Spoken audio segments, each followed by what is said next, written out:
Okay, so ending control from the front panel. All right, so this is how ending control is telling the controller when your cook is done. All right, and that's why it's called ending control. Now, if you remember from previous videos that you can either cook by time or cook by probe. And I'm not going to go into the difference between them, but if you're cooking by probe, this is where you set the cook by probe settings, unless you're using the web app, which you can also set them in the web app. Okay, and that's what it says right here. It can be set using a front panel or web app. And it also has in bold red letters, that one of the cooking profiles should be set with hold equals Y. If you saw the previous video, I explained why that was. All right. So you just navigate down to the very last entry right here, which is end control. Hit the knob once to pull up the menu. We're going to scroll all the way down to the bottom where it says end control. Okay. And here's our settings. So we'll just go through here. So the first one is enable cook by probe. So cursor under the end cook by probe and use the knob to turn the N to Y. Okay, so we're just going to set that to Y. So now we're enabling cook by probe. And you noticed it changed the probe number. It defaults to probe number 1. If you see right here, if it's N, which means no cook by probe, it sets the probe number to 0. And if you remember from the status video, if the probe number is 0, cook by probe is disabled, right? So, okay, so we're going to say we want to enable cook by probe, so we set it the cook by probe to Y. Okay, then we want to select which meat probe to use with cook by probe. Okay, so we're just going to cursor down to the probe number, and you can either select probe number 1, probe number 2, or probe number 3, right? And that's these guys right here, probe number 1, probe number 2, or probe number 3. So we'll just leave it on 2, it's already there. All right, and we're going to turn the page here.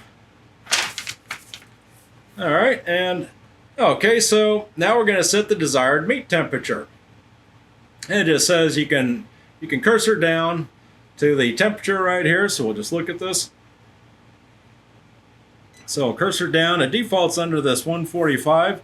You can either just dial in the temperature you want, which is set the desired meat temperature just by using the knob. I'm not going to read this to you, you kind of get the idea.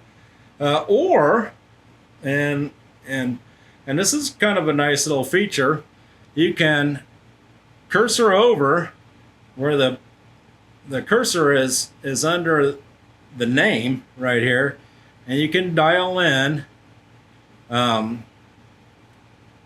what it is. If it's a ground meat like hamburger, that's 165, pork is 145, poultry is 165, beef 145, seafood, and so on and so forth, veal and lamb.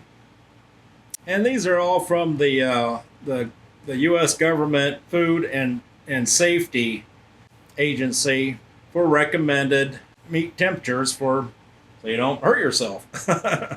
Right? So okay, so we'll just leave it on veal and lamb right there. That's fine.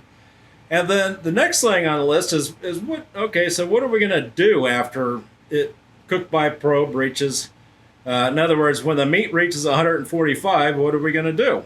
All right, and so that's what this last setting is right here. So right now it's set to turn off when done.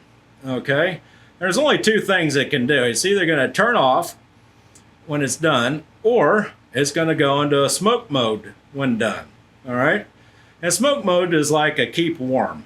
So it's going to set it to like 150 degrees Fahrenheit, and it's going to sit there forever until you turn it off. All right, so if you don't want your food getting cold, if you forget about it, if cook by probe turns your grill off and you're in the swimming pool and forget about it, then your meat's probably going to be cold if it's set to turn off, or you can set it to smoke. But if you don't want it overcooking your food, you just tell it to turn off. Okay, and I hope that's clear. And let's see, and that's pretty much it. Oh, remember to hit enter save when you're done. Okay, that's very important. And it says right here, press enter save. And oh yeah, here's a note right here. So the historical graph, in other words, a graph in the web app, it only displays the cook by probe number.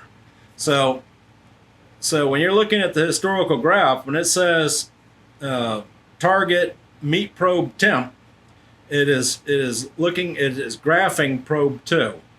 And another thing that's not in the manual, but I wanted to point out, is you can change which probe number it's using at any time. All you have to do is come up here to probe number and say, I want to use probe 1. I want to cook by probe with probe number 1. Hit enter save, and then it will be using, and you can do this in the middle of a cook. It doesn't matter. You can switch between all 3 of them if you want, but you can change this on the fly. So, and that's it. And make sure to press enter save. Okay. Don't forget, you can support the Muxall Open IoT channel by donation using a credit card and PayPal, or by purchasing products at the Muxall store.